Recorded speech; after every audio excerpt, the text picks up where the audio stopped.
잠깐, 이거 진짜 큰일 났는데? 여기는 일본 도쿄의 어느 사무실. 한 여성을 비롯한 여러 명의 사람들이 사무실 안에서 회의를 진행하고 있습니다. 하지만 지진으로 인해 갑자기 사무실 내부가 흔들리자 사람들은 잠깐 당황하지만 이내 흔들림이 잦아들자 다시 침착하게 회의를 이어나가는데요.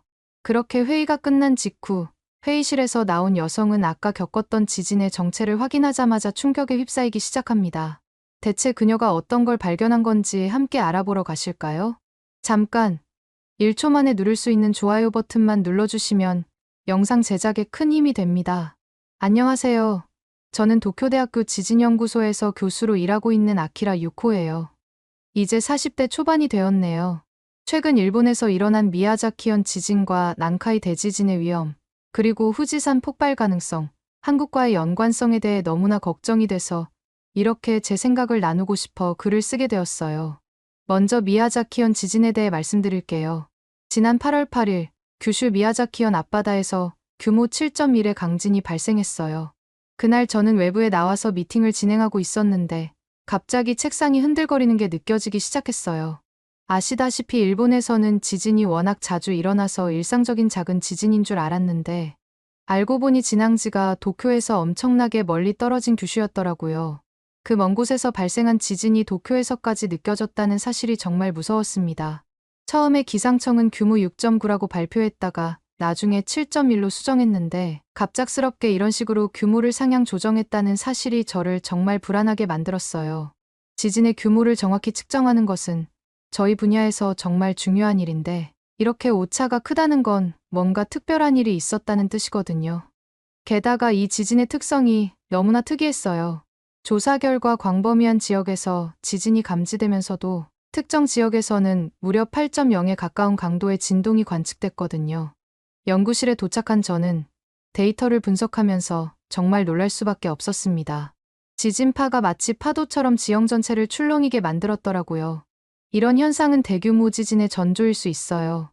보통 지진파는 일정한 패턴을 가지고 퍼져나가는데 이번에는 마치 여러 개의 지진이 동시에 일어난 것처럼 복잡한 양상을 보였더군요. 이런 걸 복합지진이라고 하는데 이런 경우에는 대규모 지진의 전조일 가능성이 높습니다. 더 충격적인 건 이번 지진 후에 여진이 거의 없었다는 거예요. 보통 이 정도 규모의 지진이면 수많은 여진이 뒤따르는 게 정상인데 말이죠. 지진 발생 후 거의 일주일 동안 저희 팀은 밤낮 없이 데이터를 분석했어요. 하지만 예상과 달리 큰 여진은 거의 없더군요. 이런 특이한 패턴 때문에 더 큰 지진의 전조가 아닐까 하는 두려움이 저를 삼켰습니다. 특히나 이 지진 이후 일본 기상청이 난카이 해구 지진 임시 정보를 발령했단 말이죠. 사실 이건 정말 전례 없는 일이에요. 제가 연구원 생활을 시작한 이후로 이런 경보가 발령된 적이 없었거든요. 그때 괜히 진심으로 현 상황이 얼마나 심각한 상황인지 다시 깨닫게 되더군요. 그런데 이런 위험한 상황 속에서 SNS에 한글을 접하고 착잡하다는 생각이 들었어요. 한국의 광복절인 8월 15일이 다가오면서 SNS에서 한국과 관련된 글들을 보게 됐거든요. 일제강점기 시절 일본이 한국에 저지른 끔찍한 만행들에 대한 이야기들이었어요. 심지어 어떤 사람들은 지금 일본이 겪고 있는 자연재해가 그때의 만행에 대한 천벌이라고까지 하더라고요. 물론 저는 개인적으로는 일제강점기와 지진은 전혀 관련 없다고 생각합니다. 자연적으로 발생하는 현상일 뿐이니까요. 하지만 얼마 전 유튜브에서 일본이 한국에 저지른 만행에 대한 영상을 본 이후로는 한국에 대한 일본의 태도가 또 다르게 보이긴 하더군요. 그 영상에서 본 것들이 아직도 머릿속에 생생하게 남아있거든요. 어딘가에서 얼핏 들은 적이 있긴 하지만 일본이 한국인들에게 얼마나 잔인한 짓을 했는지 영상을 통해 눈으로 보고 나니 정말 충격이더라고요. 과학자로서 객관적이고 이성적이어야 한다는 걸 알지만 그래도 이건 결코 무시할 수 없는 역사적 사실이잖아요. 일본이 한국에 어떤 짓을 저질렀는지 알고 있기 때문에 과학을 다루는 사람임에도 불구하고 굉장히 찜찜하다는 생각이 들더군요. 그리고 지금 이 상황을 보면서 과거와 현재가 묘하게 겹쳐 보였어요.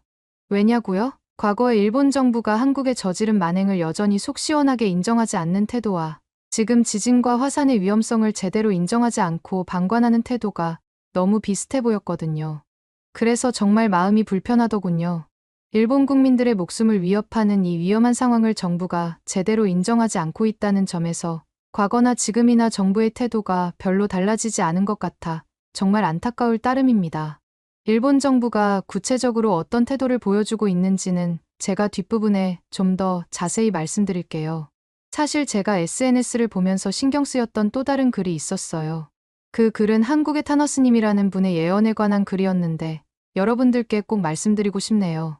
왜냐하면 타너스님이 일본의 미래에 대해 꽤 충격적인 예언을 남기셨거든요.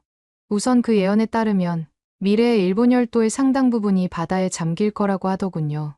심지어 일본 영토의 3분의 2가 물에 잠겨 많은 사람들이 피해를 입을 거라는 거 아니겠어요? 살아남은 사람들은 주로 한국으로 피난을 가서 난민으로 살게 될 거라는 내용도 있었어요. 솔직히 처음에는 그저 허무맹랑한 이야기라고 생각했어요. 미래를 예언한다는 게 말이 안 되잖아요. 하지만 계속 읽다 보니 왠지 모를 불안감이 들더라고요. 특히 이런 재앙이 일본이 일제강점기를 비롯해서 과거에 한국에 저지른 만행들 때문에 일어날 거라는 부분에서 마음이 무거워졌습니다. 타너스님은 이걸 인과응보의 법칙이라고 설명하셨더군요. 과거에 한국이 일본에 많은 도움을 줬는데 일본이 오히려 한국을 침략하는 식으로 배은망덕한 행동을 했기 때문에 이런 재앙을 맞게 된다는 거죠. 물론 이런 예언을 그대로 믿기는 어려워요. 하지만 동시에 완전히 무시할 수만도 없다는 생각이 들어요. 특히 요즘 일본의 상황을 보면 마치 그 예언이 현실이 되고 점점 맞아 들어가는 것 같아 더욱 찜찜할 따름입니다. 아무튼 이런저런 생각을 하면 할수록 더욱 책임감이 느껴지더라고요. 저희가 지금 직면한 위험을 제대로 알리고 대비책을 마련하는 것이 단순히 과학자로서의 의무를 넘어서 역사적인 책임을 다하는 일이라는 생각이 들었어요. 과거의 잘못을 반복하지 않기 위해서라도 저희는 더욱 열심히 노력해야 된다고 생각해요. 특히나 요즘 관측되는 전조 증상들을 종합해보면 최악으로는 난카이 대지진으로까지 이어질 수 있는 상황이니 더더욱 신경 써야겠죠. 아, 그러고 보니 난카이 대지진에 대해 잘 모르시는 분들도 계실 수 있겠군요. 좀 더 자세히 설명해 드릴게요. 난카이 해구는 일본 시즈오카현에서 규슈 남단까지 이어지는 약 800km 길이의 해저협곡이라고 할 수 있어요. 이곳은 필리핀판과 유라시아판이 만나는 지점이에요. 두 판이 서로 부딪히면서 엄청난 압력이 쌓이고 있죠. 이 압력이 한계점에 도달하면 대규모 지진이 발생하는 거예요. 이 지역에서는 약 100년에서 150년 주기로 대규모 지진이 발생해왔어요. 역사적으로 보면 1707년 호에이 지진, 1854년 안세이 도카이 지진, 1944년 도난카이 지진, 1946년 난카이 지진 등이 있었어요. 문제는 마지막 큰 지진이 1946년에 있었다는 거죠. 그 후로 거의 80년이 지났어요. 저희 연구팀의 분석으로는 앞으로 30년 내에 이 지역에서 대지진이 일어날 확률이 무려 70에서 80%에 달해요. 이게 얼마나 위험한 상황인지 설명해 드릴게요. 난카이 대지진이 발생하면 그 피해는 상상을 초월할 거예요. 저희 팀의 시뮬레이션 결과를 보면 정말 끔찍합니다. 우선 최대 34m 높이의 쓰나미가 올 수 있어요. 이건 15층 건물 높이예요. 상상이 되세요? 이런 쓰나미가 해안 지역을 덮치면 순식간에 모든 것이 휩쓸려 가겠죠. 거기다가 인명피해도 엄청날 거예요. 저희의 예측으로는 사망자 수가 약 25만 명에 달할 수 있습니다. 이게 정말 끔찍한 숫자인 게 히로시마와 나가사키의 원폭이 떨어졌을 때의 사망자 수를 훨씬 뛰어넘는 숫자거든요. 게다가 부상자와 실종자까지 합하면 그 수는 더 늘어날 확률이 매우 높습니다. 경제적 피해도 어마어마해요. 저희 팀의 추산으로는 약 220조엔에 이를 수 있어요. 이 정도면 일본 국내 총생산의 거의 절반에 해당하는 금액이라니까요.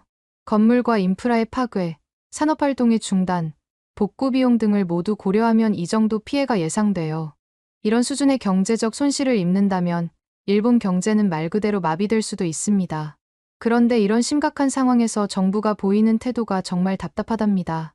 얼마 전 방제 관련 정부회의에 참석했는데 저희가 제시한 데이터를 거의 무시하더라고요. 오히려 경제에 미칠 영향을 고려해야 한다며 정보 공개를 꺼리는 모습을 보였어요.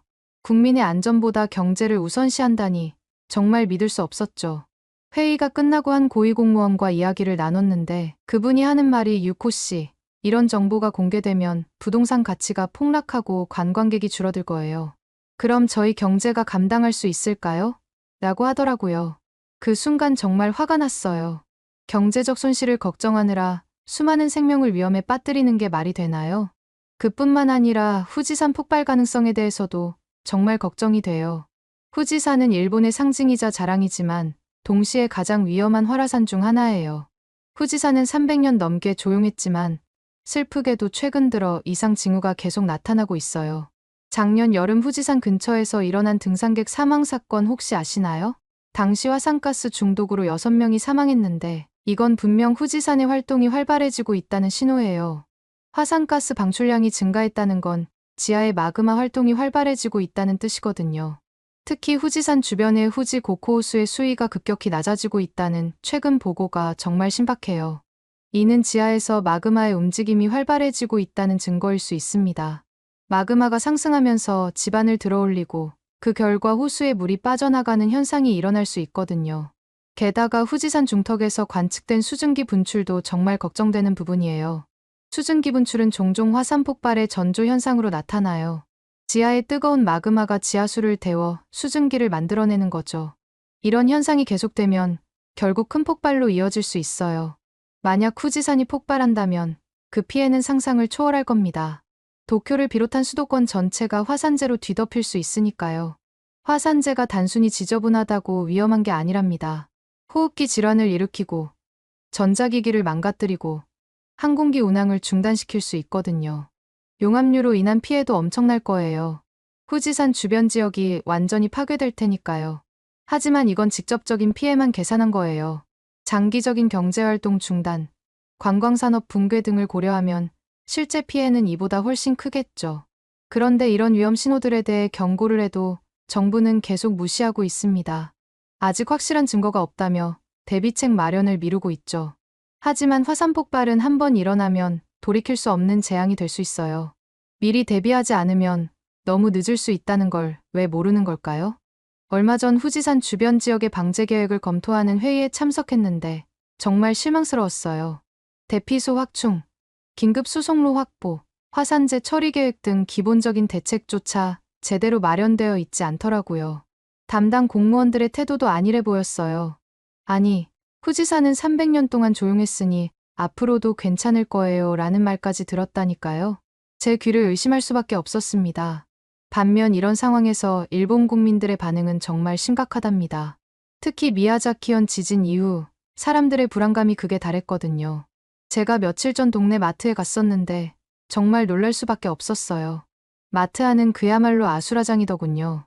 사람들이 생필품을 사재기하느라 정신없어 보였어요. 물, 통조림, 즉석식품은 물론이고 건전지, 휴대용 라디오, 손전등 같은 비상용품까지 순식간에 떨어지더라고요. 한 직원분께 물어보니 아침부터 이런 상황이 계속되고 있다는 거 아니겠어요? 생필품들이 들어오자마자 죄다 품절되는 바람에 본사에 추가 물량을 빠르게 요청했는데도 언제 들어올지는 미지수라고 하시더군요. 그뿐만 아니라 SNS에서는 상황이 더 심각해 보였어요. 생필품들이 다 떨어지는 것뿐만 아니라 ATM 기계에 현금이 다 떨어졌다는 이야기도 있더라고요. 아마 사람들이 현금을 미리 확보하려고 한꺼번에 뽑았기 때문이겠죠. 특히 제가 아까 말씀드렸던 난카이 해구 지진 임시정보가 발표된 지역의 상황은 정말 신박해요. 사람들이 대피소 위치를 미리 확인하고 비상 가방을 준비하느라 분주할 정도니까요. 이런 상황이다 보니 저도 일본 밖에 있는 제 지인들에게 지금은 일본으로 들어오는 걸 피하라고 조언하고 있어요. 실제로 관광업계에서도 이런 영향이 크게 나타나고 있더군요. 며칠 전 기사를 봤는데 그 기사에서 8월 예약의 절반 이상이 취소됐다는 소식을 봤거든요. 하긴 저 같아도 가족끼리 여행 왔다가 지진이나 화산이라도 겪으면 큰일 날 수 있으니 굳이 일본에 오지는 않을 것 같긴 해요.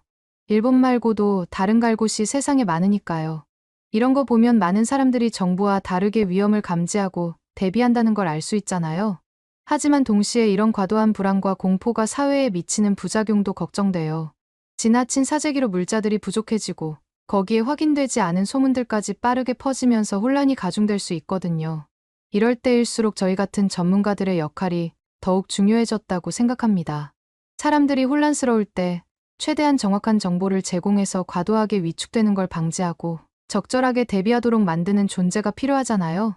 반면 요즘 같은 상황을 보다 보면 정부의 대응이 얼마나 미흡한지 다시 한번 느껴요. 국민들이 안전하다고 느낄 수 있도록 제대로 된 정보와 대책을 제시했어야 하는데 그러지 못했죠. 오히려 위험성을 축소하고 은폐하려는 듯한 태도를 보이니까 불안해할 수밖에 없어요. 후쿠시마 원자력 발전소 사고 때도 지금 같은 시기였는데 결국 시간이 지난 지금까지 국민들을 속이고 있었다는 게 계속해서 밝혀지고 있잖아요. 특히 최근 한국의 재난 대응 시스템에 대해 알게 되면서 일본의 부족함을 더욱 뼈저리게 느끼고 있어요. 한국은 드론을 활용한 재난 대응 시스템을 정말 체계적으로 운영하고 있더라고요. 대규모 재난 시 드론을 이용해 신속하게 상황을 파악하고 인명구조에 활용한다고 하더군요. 일본도 이런 시스템을 도입한다고는 하지만 아직 한국만큼 체계적이지 못한 것 같아 아쉬웠습니다. 사실 이 부분이 정말 답답합니다. 과거에는 일본이 전점이나 로봇 기술로 유명했지만 지금은 그렇지 않다는 게 현실이거든요. 오히려 전자제품과 로봇 기술은 한국이 더 세계를 선도하고 있다고 볼 수 있죠. 그런데도 일본은 여전히 과거의 영광에 사로잡혀 있는 것 같아요. 정작 재난대응 같은 중요한 분야에서는 첨단 기술들을 제대로 활용하지 못하고 있거든요. 그 이유 중 하나가 너무 아날로그적인 방식에만 매달려 있기 때문이라고 생각해요. 21세기인데 아직도 팩스로 중요한 정보를 주고받고 있다니 믿기 힘드시죠? 이런 아날로그적 방식으로는 빠르게 변화하는 재난 상황에 제대로 대처하기 어려울 거예요. 특히나 지금은 한국이 세계 시장을 주도하고 있잖아요. 스마트폰, TV, 반도체 등 주요 전자제품 분야에서 한국 기업들이 압도적인 1위를 차지하고 있는 게 사실이죠. 일본 기업들은 이제 그 그림자에 가려져 있다고 해도 과언이 아니에요. 이걸 보면 우리가 과거의 영광에 너무 오래 취해 있었던 건 아닌가 하는 생각이 듭니다. 저는 사람의 목숨이 왔다 갔다 하는 재난 대응 기술 같은 중요한 분야에서 이런 격차가 벌어지고 있다는 게 정말 안타까워요. 우리가 한때 가졌던 기술력들이 어쩌다 이렇게 구시대의 산물이 되었는지 모르겠습니다. 이제는 현실을 직시하고 한국처럼 첨단 기술을 적극적으로 활용하는 방향으로 빠르게 전환해야 할 것 같아요. 이대로는 자연재해가 아니더라도 정말 다른 나라들의 기술력에 밀려 경제적으로 파묻힐 수도 있을 테니까요. 반면 한국은 재난 상황에서 시민들이 자발적으로 협력해서 지자체들과 문제를 해결하는 능력이 정말 굉장하더군요. 지진이나 홍수, 산사태 같은 자연재해가 발생했을 때에도 시민들이 서로 도와서 문제들을 해결하던데 이런 모습을 보면 일본도 배울 점이 많다고 생각했습니다. 반면에 저희 정부는 여전히 중요한 정보를 제대로 공개하지 않고 있어요. 최근 50년 이내 난카이 대지진 발생 확률을 80%에서 90%로 정부 내부적으로만 상향 조정했다는 소식을 들었을 때는 정말 놀랐습니다. 이런 중요한 정보를 왜 지금까지 숨기고 있었는지 이해할 수 없더군요. 국민들의 알 권리를 무시한 처사라고 생각해요. 심지어 들리는 소문으로는 일본의 지도층들이 국민들을 안심시킨 이후에 자기들끼리 먼저 일본을 탈출하기 위한 계획을 몰래 짜고 있다는 소문까지 있다니까요. 물론 소문이기는 하지만 지금까지 항상 몰래 무언가 일을 꾸며왔던 정부 측의 행동으로 미루어 봤을 때 전혀 신빙성 없는 얘기는 아니라는 생각이 듭니다. 이런 일본과는 다르게 한국은 엄청난 일을 하고 있다는 충격적인 일화가 한국 전역을 넘어 일본까지 퍼져 있더군요. 큰 파장을 일으키고 있는 이 이야기를 좀 더 자세히 전달해드리기 위해서 제 이야기는 여기서 마치겠습니다. 곰팡이로 뒤덮여 있는 집안과 빗살에 종이 바른 문, 외관은 벽이 파이고 갈라져 곧 무너질 듯 아슬아슬해 보입니다. 그런데 이 집 주인의 정체성을 보여주듯 작은 태극기가 하나 눈에 띄는데요. 그렇습니다. 해당 집에 거주하는 90대 중반의 노인은 6.25 한국전에 참전한 최원규 참전용사로 1950년 6월 25일 전쟁 발발 후부터 정전 때까지 수많은 전투에 참전했습니다. 하지만 현재 그가 사는 곳은 무더운 여름에는 곰팡이가 더욱 심하게 펴 쓰레기장과 같은 악취가 난다고 하며 겨울에는 종이문으로 단열이 되지 않아 동상에 걸릴 듯한 추위를 느껴야만 한다고 전해집니다. 더욱 충격적인 건 한국을 지키기 위해 총을 잡았던 손은 현재 절단이 되어 기본적인 숟가락을 쥐거나 펜을 들거나 하는 등의 일상생활조차 할 수 없는 처참한 상황인데요. 하지만 그는 비록 자신의 환경은 참혹하지만 밖에 나와 지금의 대한민국을 보면 한국전에 참전했던 게 전혀 후회되지 않는다고 이야기하고 있습니다. 요즘 이런 처참한 환경 속에 사는 한국전 영웅들의 소식이 자주 들리고 있습니다. 충격적인 사실은 지금 보이는 이 열악한 환경들 모두가 6.25 참전용사들의 실제 거주지이며 이런 심각한 상황을 국내의 한 기업이 알리며 즉각적인 지원을 하고 있는 것인데요. 인프레쉬, 이 기업은 앞서 언급한 최원규 참전용사를 가장 괴롭혔을 부분인 곰팡이 제거를 위해 벽지 및 장판 재시공 지원과 더불어 그의 일상생활을 위한 손가락 의수 지원을 결정했습니다. 뒤늦게나마 자신에게 보답하겠다고 찾아온 한국 기업을 향해 미소를 지은 참전용사의 모습은 많은 이들의 억장을 무너지게 했습니다. 또한 인프레쉬는 피부암에 걸렸으나 씻지조차 못하는 열악한 환경에 놓인 참전용사를 위해 화장실 개선을 지원하고 생활고를 겪는 참전용사에게 전자제품과 전기세 지원을 하였으며 참전국인 에티오피아를 비롯해 필리핀, 태국에 방문해서 의료, 물품, 금전 지원 등 그야말로 세계를 돌아다니며 지원하고 있습니다. 이에 수많은 외신들이 앞다투어 인프레쉬의 소식을 보도하고 있는데요. 한국의 정체성을 보여주는 기업, 한국은 우리를 잊지 않았다. 기적의 한국인들, 국가를 대신해 나선 기업의 행보에 세계는 열광하고 감사를 표현하고 있습니다. 그리고 지금 이들은 또 한 번의 기적을 전하고 역사를 알리기 위한 시작을 하고 있습니다. 인프레쉬는 최근 6.25 한국전쟁 당시 참전용사들의 간절한 염원이 담긴 서명 태극기 키링을 공개했습니다. 실제 해당 태극기는 경주학도병들이 생사가 오가는 전쟁에 출정하기 전 의지를 새긴 것으로 조국을 위해 희생정신, 17세 붉은 피, 오직 조국에 등의 굳건한 다짐을 보여주고 있습니다. 그리고 인프레쉬는 정말 그대로의 태극기를 구현해냈습니다. 오랜 시간 장인의 손길을 거쳐 디테일한 서명을 구현한 이 키링은 세상에 하나뿐인 특별함과 더불어 역사를 알리고 있는 것인데요. 또한 차키, 휴대폰, 가방 등 많은 한국인들의 일상 속에서 함께 할 수 있기를 바라고 있습니다. 해당 상품은 수익금 일부가 6.25 참전용사 분들께 후원되며 기업명이 아닌 구매한 모든 한국인들의 이름으로 전달된다고 합니다. 많은 관심 부탁드리며 상품의 구매처는 고정 댓글에 남기겠습니다.